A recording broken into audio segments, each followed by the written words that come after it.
एक लड़की ने अपने महबूब को चैलेंज दिया कि वो एक दिन उसके बगैर रह के दिखाए। हमारे दरमियान एक दिन के लिए कोई राब्ता नहीं होगा। अगर तो तुमने ऐसा किया, मैं ज़िंदगी भर तुमसे मोहब्बत करूँगी। लड़का राज़ी हो गया।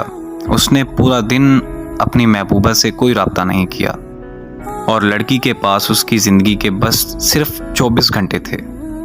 वो लड़की कैंसर की मरीज़ा थी और वो लड़की उस रात मर गई।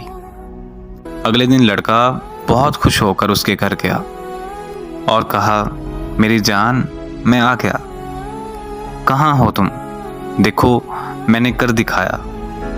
लेकिन जब उसने अपनी महबूबा को कफन में देखा तो उस लड़के पर सख्ता तारी हो गया। उसकी आंखों में बेइंतहा आंसू थे।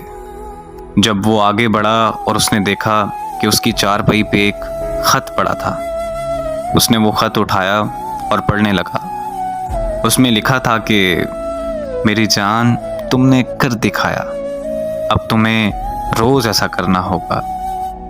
मैं तुमसे बेपनाह मोहब्बत करती हूँ। तुम्हारी जान। अपना बहुत सारा ख्याल रखना।